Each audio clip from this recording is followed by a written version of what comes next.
죽음 앞에서 보통 6가지 단계가 있다고 그러지 않습니까? 부인하고 분노하고 타협하고 우울해하고 체념하고 용납한다는 거죠.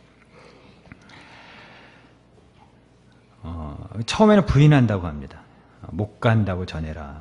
왜 하필 나냐. 자존심 상해서 못 가고 아직 젊어서 못 가고 알아서 갈 테니 재촉하지 말라고 막 분노한다는 거죠. 그리고 그 다음에 타협한다고 합니다. 아직 할 일이 남아서 못 간다고 전해라. 그래서 타협합니다. 몇 년만 더 살게 해달라고. 아이들이 몇 살까지만 살게 해달라고. 그리고 그 다음 우울해한다는 거죠. 알아서 갈 텐데 자꾸 또 오라고 하니까는 내가 가긴 가나 보다 하고 우울해하고, 그 다음에 체념한다고 하지 않습니까? 가긴 가는데 내가 좋은 날 좋은 시에 가겠다고. 그리고 마지막에는 이제 마지못해 가는 거예요. 용납하고 수용하고 간다는 거죠. 그러나 스데반을 보세요. 스데반은 마지막 죽을 때 하늘이 열리는 것을 봤어요. 못 간다고 전해라. 이를 갈고 억울해서 이대로 못 가 이러지 않고, 그 죽음 앞에서 하늘이 열리는 걸 보면서 아리랑 아라리오, 뭐 성경에 이런 말은 없어요. 하면서 그냥 갑니다. 바울도 이제 후로는 나를 위하여 하면서 아리랑 아라리오 하면서 갑니다. 기대와 소망을 가지고 가는 거죠. 그래서 어떤 남편은 이제 아내가 이제 죽는 모습을 보고, 아내 유언이 마지막 말이 뭐냐면, 오늘 밤에 내가 당신의 부모님들과 함께 즐거운 시간을 보내게 될 것이라고 이 얘기를 하는 거예요, 마지막에. 그래서 남편이 모태신앙인데 대충 신앙생활을 했는데 그 아내의 마지막 말을 듣고 완전히 신앙에 거듭난 거죠. 죽음을 통해서 말 그대로 전도를 한 거죠. 못 간다고 전해라가 아니라 억울해서 이대로 못 가. 분노하고 이를 갈고 이렇게 뭐 한을 품고 이게 아니라 기대와 소망을 가지고 가는 것을 보고 그 죽음이 전도가 된 겁니다. 마귀는 거짓의 아비입니다. 아비라고 합니다. 성경은. 거짓말쟁이라는 거죠. 그래서 마귀의 속임수 중에 대표적인 게 뭐냐면 죽지 말라는 겁니다. 죽으면 끝이다. 아무것도 없다. 그러므로 너는 수단과 방법을 가리지 말고 살아야 되고, 추하게 더럽게라도 살아야 되고, 죄를 지으면서라도 사는 동안 모든 쾌락을 누릴 것 다 누리고, 이 부활이 없다면 이 마귀의 말이 맞아요. 뭐 죽어도 그만이고 살아도 그만이지. 뭐 죽으면 끝인데. 부활이 없다면 다 헛것이라고 바울도 얘기했어요. 뭐 여기 17절에서도 얘기하고, 뭐 또 몇 절이죠? 14절, 뭐 15절 계속 얘기해요. 19절에서는 이 세상의 삶뿐이라면 진짜 다 헛된 것이고 우리 불쌍한 자고. 그리고 32절에 보시면 뭐라고 얘기하고 있죠? 죽은 자가 다시 살아나지 못한다면 내일 죽을 터이니 먹고 마시자 하더라. 죽은 자가 살아난 게 없으면 내일 죽을 터이니 그냥 먹고 마시자. 이 마귀의 음성이라는 거죠. 마귀가 맞아요. 부활이 없다면 뭐 내일 죽을 먹고 마시고 그냥 쾌락을 누리고 그냥 살다가 가면 되죠. 부활이 없다면. 죽으면 시체라 그러잖아요. 시체. 죽으면 남편이라 그러지 않고, 죽으면 부모님이라 그러지 않고, 죽으면 사람이라 그러지 않아요. 시체라 그래요. 모든 관계가 끝난 거예요. 허무한 거죠. 부활이 없다면 끝난 거예요. 얼마나 허무합니까? 근데 성경은 뭐라고 말하고 있죠? 하늘에 있는 영원한 집이 있대요. 그리고 그 영혼이 겉사람 흙으로 가지만 그 영혼이 하늘에 있는 영원한 집으로 가서 먼저 가서 기다리고 우리도 언젠가 거기서 다시 만나는 소망이 있다는 거죠. 바울이 얘기를 합니다. 데살로니가 전서에서. 끝이 아니라는 거죠. 만약에 이 생뿐이라면, 그리고 그게 끝이라면 얼마나 허무하겠어요. 근데 성경은 아니다. 끝이 아니다. 새로운 시작이다. 그렇게 얘기를 하고 있는 것입니다. 그리고 잠자는 자들의 첫 열매라는 게 뭐냐면 대표성을 얘기하는, 구약시대의 그 속죄일에 대제사장이 1년에 한 차례 지성소에 들어갑니다. 그래서 살아나오면 이스라엘 전체의 죄가 용서를 받는 거고, 죽어서 나오면 거부를 당하는 거예요. 이게 대표성이에요. 한 사람이. 예수님이 부활의 첫 열매라는 게 대표성이에요. 예수님이 부활하셨거든요. 첫 열매예요. 그러므로 예수님께 붙어있는 사람. 몇 절이죠? 23절 끝에 보면 그리스도에게 속한 자, 그리스도에게 붙어있는 자라는 얘기예요. 또 22절에 그리스도 안에 있는 자, 그리스도를 믿는 자마다 예수님의 부활을 따라서 믿기만 하면, 붙어있기만 하면 같이 부활한다는 거죠. 마치 고구마 줄기에서 큰 줄기 하나 탁 끌어내면 붙어있는 고구마들 다 따라 나오는 것처럼 예수님께 붙어있는 사람들마다 예수님의 부활을 따라서 우리도 같이 다 부활한다라는 것입니다. 여기 22절에 보시면 아담 안에서 죽었다고 얘기를 합니다. 아담이 죽었습니까? 하와가 뭐 선악과 따먹고 죽었습니까? 근데 그건 죽은 거라는 거죠. 분리예요. 하나님과 분리됐어요. 그래서 포도나무와 가지 비유가 그래서 이게 신앙의 핵심입니다. 가지가 나무에 붙어 있을 때 나무에서 떨어져 나가면 분리되면 아무리 열매가 주렁주렁하고 탐스러워도 어때요? 이거 죽은 거예요. 보기에는 탐스럽지만 이미 시간이 갈수록 메말라요. 시간이 갈수록 이건 이미 죽은 거예요. 그리고 나무에 붙어 있을 때는 햇빛이 축복이 되지만 나무에 떨어져 나가면 햇빛이 비추면 비출수록 메말라가요. 저주가 되는 거예요. 떨어져 나가는 순간 그건 이미 죽은 상태라는 거죠. 그런데 예수 그리스도께서 이 땅에 오셔서 연결을 시켜주신 거예요. 예수를 믿는 자마다, 예수께 붙어있는 자마다 다시 연결이 되는 거예요. 죄사함을 받고 하나님의 자녀가 되고 예수님과 같이 영생을 얻게 된다라는 거죠. 만약에 죽으면 끝이라면 여기 29절에 쉽게 얘기하면 29절에 세례를 받아서 뭐 하겠냐. 여러분 죽으면 끝인데 여러분이 뭐하러 이 자리에 예배드려서 뭐해요? 예? 세례를 받아서 뭐 하시겠어요? 예? 죽으면 끝인데. 뭐 죄사함을 받아서 뭐 하실 거예요? 죽으면 끝인데. 30절에 보면은 위험을 무릅쓸 이유가 뭐가 있어요? 주님을 위해서. 31절에 날마다 죽노라. 날마다 그리스도를 위해서 고난을 당할 필요가 뭐 있어요? 그냥 본능대로 살고 감정대로 살고 뭐 자기를 쳐서 복종시킬 필요가 뭐가 있어요? 32절에 이 고난과 싸우면서 복음을 전할 필요가 뭐가 있냐는 거예요. 34절에는 거룩하게 살려고 할 필요가 뭐가 있냐는 거예요. 예? 내일 죽을 터이니 그냥 먹고 마시자. 할 거라는 거죠. 현실의 쾌락을 위해 살고 찰나적인 인생을 사는 것이 맞다라는 겁니다. 부활이 없다면. 근데 교도소에 있는 사람들이 그 제대 날짜 또는 출소 날짜 이렇게 달려보면 이렇게 긋는데요, 줄을 이렇게. 군대 가신 분들은 다 한 번씩 해보셨죠, 이렇게. 긋는 거예요, 이렇게. 그리고 무료하잖아요, 교도소에서. 그러면 또 오후에는 반대로 긋는데요, 반대로 이렇게. 반대로. 출소 날짜를 지우는 거, 하루하루 지우는 거예요. 예. 여러분 부활이 없다면 그냥 지워 나가는 거예요. 말 그대로 진짜 하루하루 지워 나가는 거예요. 이렇게 X자예요. X자. 아무것도 아니에요. 부활이 없다면 그 하루하루가 오늘 하루가 아무것도 아니에요. X자예요. 그냥 지워 나가는 인생이에요. 지워 나가는 인생. 예. 죽는 날을 향해서 아무 의미가 없다라는 것이죠. 그러나 33절에 보면 뭐라고 하나요? 속지 말라. 이거 절대 속지 말라는 거예요. 지금 고린도 교인들 가운데 12절에 보면은 부활이 없다고 하는 사람이 있어요. 죽은 자가 부활. 교인인데 고린도 교회 안에 죽은 자의 부활이 없다고 말하는 사람이 있고 32절에는 내일 죽을 터인데 먹고 마시자 하는 사람이 있었다는 거예요. 악한 동무들이 있었다는 거죠. 예수를 믿는다고 하면서도 교회를 다니는데 이런 사람들에게 속지, 이거 교회 안에 있는 사람들에게 얘기하는 거예요. 지금 천국이 없는 것처럼 죽으면 끝인 것처럼 이 땅이 전부인 것처럼 꼭 예수 믿어야 뭐 천국 가고 부활이 있느냐? 이거 다 교회를 다니는 거지 이건 믿는 건 아니에요. 교인이지 크리스찬이 아니에요. 만약에 그렇다면 성경을 부인하는 것이고 순교자의 흘린 모든 피들을 부인하는 것이고 선교사들이 갈 필요도 없고 예수님의 십자가와 부활을 다 부인하는 거예요. 그렇다고 그분들이 나쁜 분들은 아닐 거라는 거죠. 그러면서도 교회를 다니는 거는 어떤 면에서 보면은 그 중에서 꼭 나쁜 사람만 있는 건 아니거든요. 교양이 있는 사람들도 있어요. 교양으로 예수 믿는 사람도 있어요. 예를 들면 남들이 웃어요. 자기는 안 웃기는데 웃어주는 거죠. 그리고 인격적으로 훌륭하지 않습니까? 굉장히 배려해 주는 거죠. 자기는 싫은데 남들이 좋다고 하니까 따라가 주는 거예요. 맞춰주는 거예요. 굉장히 훌륭한 인격을 가지신 분이에요. 아무나 또 못하죠. 근데 예수도 교양으로 믿어요. 안 믿는데 사실 안 믿어. 안 믿어지고 안 믿는데 믿는 것 같이 해주는 거예요. 그냥 맞춰주는 거죠. 교양 없는 분들 얼마나 많은데요. 뭐 이기적이고 자기 중심적이고 뭐 할 말 못할 말 다 하고 그런데 맞춰주니까 진짜 얼마나 착한 분들입니까? 배려심이 있고 인격적이고. 그런데 천국은 교양으로 가는 곳이 아니에요. 인격으로 가고 마음 착해서 가는 게 아니라 성경은 분명하게 믿음으로 가는 거예요. 천국은. 여기 속지 말라고 얘기하죠. 이거는 절대 속지 말고 계속해서 앞으로도 이 땅을 사는 동안에 끝까지 속지 말라는 거예요. 교양에 속지 말고 인격에 속지 말고 떡신자들에게 속지 말라는 거예요. 믿음을 지키라는 것이죠.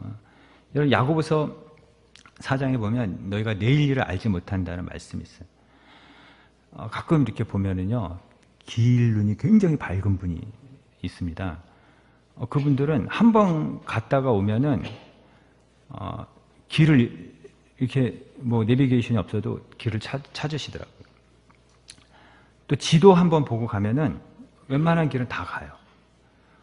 그런데 그분들도 모르는 길이 있어요. 자기 인생길은 몰라요. 내일 일은 몰라요. 예. 인생은 누구나 다 길치예요. 어디로 가야 할지. 예. 여러분 우리나라만 해도 알코올 중독자, 정신병자가 수없이 많아요. 280만, 500만, 국민의 35%가 자살하고 싶다, 사는 게 싫다, 또 자살, 미수, 우울증이 그렇게 많다고 합니다. 길 잃은 사람이 이렇게 많은 겁니다. 근데 예수님께서 뭐라고 그러셨죠? 내가 곧 길이요 진리요 생명, 내가 길이라고 얘기하셔요. 예수님께서. 그러니까 우리는 그분을 따라가기만 하면 되는 거죠.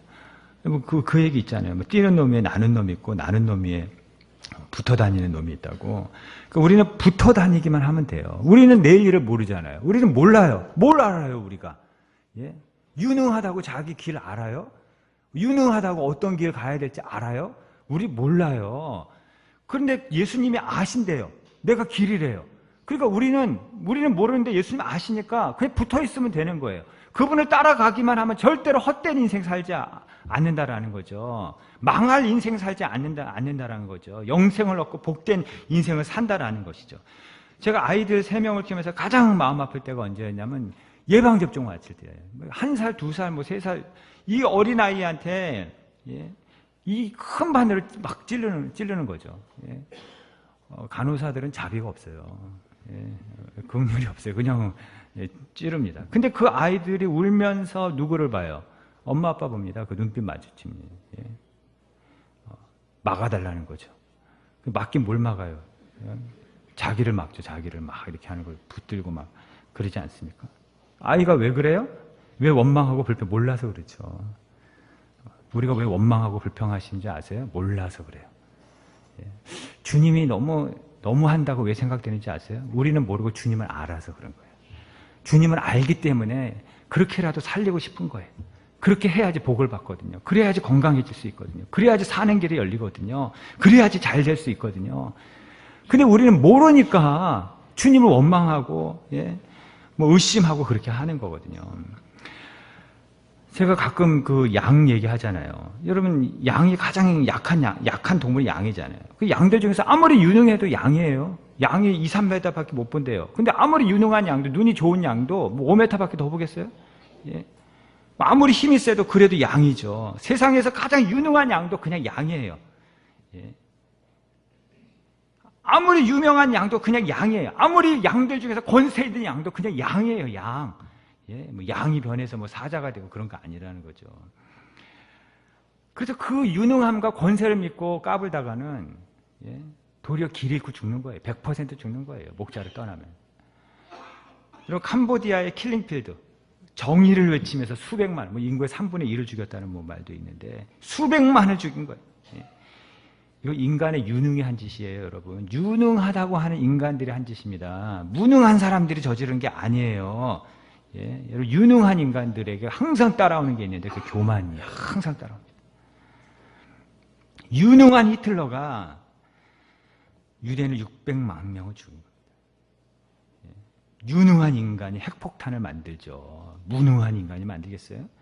유능한 인간이 미사일 만들고 전쟁을 일으키지 무능한 인간들이 하겠어요? 인류의 재앙은 무능한 인간들이 한 게 아니라 다 유능하다고 하는 인간들이 저지른 짓입니다. 조지 워싱턴이 그 얘기 뭐 여러분들 아시잖아요. 뭐 흑인이 자기 조상이 조지 워싱턴이라고. 이게 말이 돼요? 근데 진짜 뭐 유전자 검사인가 뭐 이게 DNA 검사를 했는데 맞대요. 예. 그러니까 조지 워싱턴이 여러분 얼마나 훌륭한 신앙인인지 아시죠? 예화도 굉장히 많아요. 근데 감춰진 죄가 있었던 거예요. 링컨도 매독이 있었다고 합니다. 예. 그렇게 위대한 일을 하고 그렇게 선한 일을 많이 했는데 그 위대함과 선한 일 속에 감춰진 숨겨진 죄가 몇백 년 후에 이렇게 드러날 줄 어떻게 알았겠어요? 예. 그 밝혀지지 않고 들키지 않은 죄까지 생각하면 얼마나 많겠습니까? 하물며 하나님의 심판대 앞에서 우리의 모든 죄가 다 드러나지 않겠냐는 거죠. 아무리 위대하고 선한 일을 많이 한 사람도 그건 포장이에요. 그 포장지 속에 엄청난 죄악이 다 숨어 있어요. 예. 그래서 인간은 다 죄인들이고 영적인 병자들이고 예수님이 필요하지 않은 사람은 단 한 사람도 없어요. 아무리 예수 잘 믿는 사람들도, 지금 잘 믿고 있는 사람들도 잘 믿을수록 자기는 죄인임을 고백할 수밖에 없어요. 잘 믿는데 의인인 척하는 거는, 그거는 잘 믿는 것으로 포장해서 그 죄를 그 안에 감추는 것뿐이에요. 그게 바리새인이잖아요. 아무리 유능하고 뭐 아무리 힘이 있어도 인격적인로 보이는 사람도 다 예수가 필요해요. 그 속에 다 죄가 있거든요. 숨겨진 죄가 있는 겁니다. 그래서 다 인간은 죄인이에요. 스스로 구원받을 수 없어요. 자기의 유능함과 자기의 인격으로. 그래서 다 인간은 전적인 부패고 전적인 타락이에요. 다 썩었고 부패한 인간이라는 거죠. 유능하다고 하는 사람들 자기 가정도 책임 못 져요. 결혼할 때 검은 머리가 뭐 그렇게 하고 책임 못 져요. 아무리 유능해도 자기 자식 마음대로 안 돼요. 인간은 유능해요. 그게. 여러분, 예수 그리스도 십자가의 보혈이 아니고는 인간은 구원받을 길이 없어요. 그렇게 유능한 바울도 뭐라고 그래요? 내가 죄인 중에 괴수라고 고백하지 않습니까? 하나님의 은혜가 아니면 나는 아무것도 아니라고. 정말 예수 잘 믿는 사람들은 유능할수록 이런 고백을 할 수밖에 없어요. 정말 예수 잘 믿을수록 나는 죄인 중에 괴수고 자기의 무능함을 고백할 수밖에 없어요. 하나님. 아무것도 아니라고. 모세나 여호수아 보세요. 늘 엎드리잖아요. 그 유능한 분들이 늘 무능함을 고백하잖아요. 난 아무것도 아니고 내 힘으로는 할 수 없고. 하나님 앞에 유능을 버렸더니 그랬더니 전능하신 하나님께서 전능하심으로 갚아주세요. 유능을 내려놨더니 하나님 교환해 주세요. 전능함으로 갚아주시고 도와주시더라는 것이죠. 인생을 세옹지마라고 하잖아요. 인생 모른다라는 겁니다. 말을 잃어버렸는데 이 말이 얼마나 비싸겠어요. 근데 친구를 데려갔다면서요. 근데 그 말을 타고 또 아들이 타고다가 떨어져 다리를 다쳤대요. 근데 또 전쟁이 일어났대요. 근데 다리를 다쳐서 전쟁에 끌려가지 않은 거죠. 그러니까 몰라요. 우리는 이게 독인지 복인지 지금 이 일이 어떻게 될지 몰라요. 독이다 했던 것도 하나님의 은혜가 함께하면 그게 복이 될 거고, 복이다 이렇게 했던 것도 하나님의 은혜가 떠나면 독이 될지 몰라요. 어떤 임금이 신하에게 코끼리 10마리를 선물을 했대요. 사실은 마음에 들어서 10마리를 선물한 게 아니라 마음에 안 들어서 선물했대요. 신하는 그것도 모르고 웬일이냐 너무 좋아했대요. 근데 코끼리 10마리가 여러분 얼마나 엄청나게 먹겠어요. 제가 도마뱀 2마리 키워본 적이 있는데 그 배설물 청소하는 것도 쉽지 않아요. 2마리인데도 코끼리 10마리?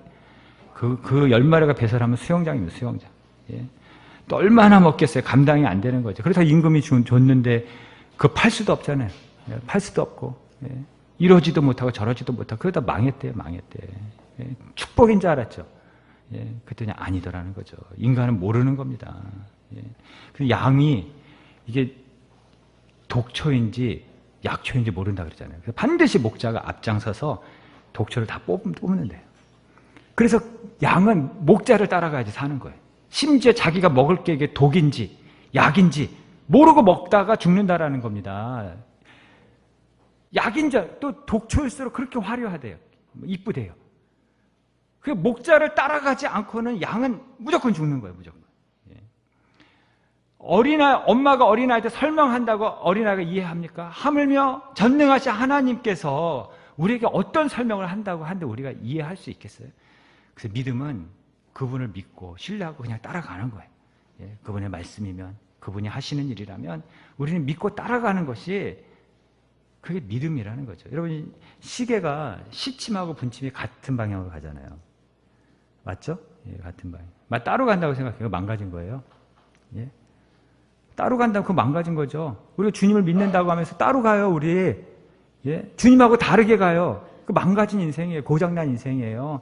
주님하고 따로 가면 그 망가진 인생은 그 다 허송세월이야. 말 그대로. 그렇게 시계가 가봤자 그건 아무것도 아닌 것처럼 그런 인생은 아무것도 아닌 거예요. 따로 가는 인생은.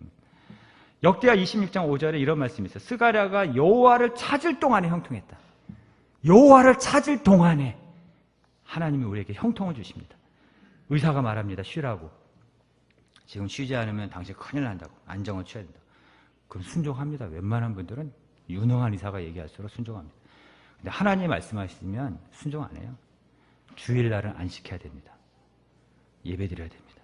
영혼이 잘 되는 시간을 가져야 됩니다. 그렇지 않으면 큰일 난다. 큰일 납니다. 큰일 난다. 전능하신 분이 얘기한 거거든요.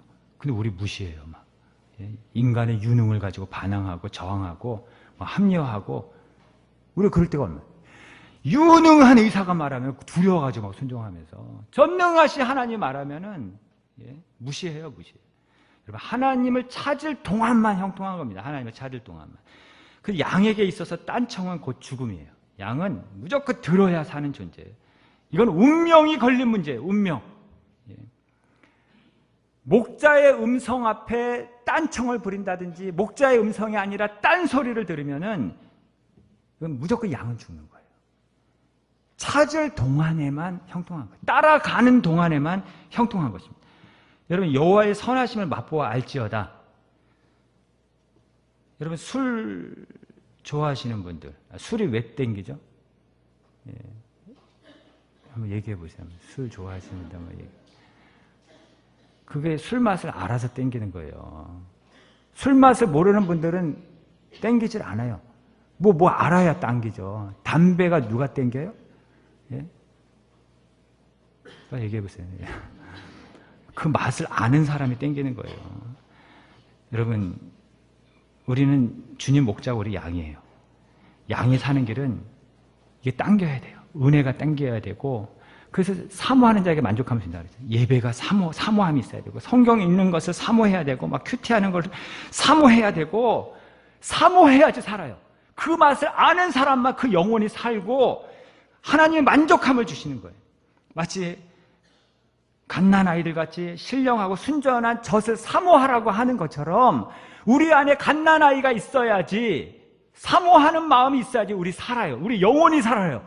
그렇지 않으면 여호와를 찾을 동안에만 형통한 거예요. 여호와를 찾는 동안에는 하나님께서 모든 것들을 때로는 막아주시기도 하고 도와주시기도 하고 형통케 하신다라는 것이죠. 우리 마음 안에 피터팬이 있어야 돼요. 영원히 우리의 마음은, 주님을 향한 우리의 마음은 영원히 갓난하게 어린아이가 있어야 되고 피터팬이 있어야 돼요. 그 말씀에 항상 놀람과 사모함과 듣고 또 듣고 보고 또 봐도 지겹지 않은 그 피터팬이 있어야 돼요. 항상 여호와를 찾을 동안 이걸 기억하셔야 됩니다. 이몽룡이 왔어요. 올 때 아맹어사 출도요 하고 왔습니다. 춘향이가 끝까지 믿음을 지켰습니다. 고난이 있었고 고통이 있었고 여러 가지 유혹이 있었어요. 근데 믿음을 끝까지 지켰어요. 그때 아맹어사 출두가 축복이 되는 겁니다. 그의 인생에 부활의 역사가 나타나요. 마지막에 역전이 되는 거죠. 만약에 여러분 춘향이가 변사또의 유혹에 넘어갔어요. 또는 변사또의 핍박과 이 고난에 굴복했어요. 그래서 변사또가 주는 것들을 다 누렸어요. 근데 언제 오는 동안, 이몽룡이 오는 동안만 형통한 거예요. 오는 동안만 화려한 거예요. 근데 아맹어사 출도야 하고 이몽룡이 오는 그 순간에 이제까지 사는 동안에 누렸던 세상의 쾌락과 유혹을 누렸던 이 모든 것들은 다 저주가 다 바뀌는 겁니다. 주님이 언젠가 강림하십니다. 재림하실 때가 나팔 불며 오십니다. 또는 주님이 오시기 전에 우리가 주님 앞에 갑니다. 언젠가는 종말이 옵니다. 아맹어사 출두요 할 때가 반드시 온다라는 것이죠. 그때 믿음을 끝까지 지킨 사람은 아맹어사 출두할 때 영생의 축복과 생명의 부활을 얻게 되고, 믿음을 버리고 하나님을 찾지 않고 욕심과 쾌락과 현실을 따라 산 인간들은 아맹어사 출두가 마지막 그날이 심판의 날이 될 거라는 것이죠.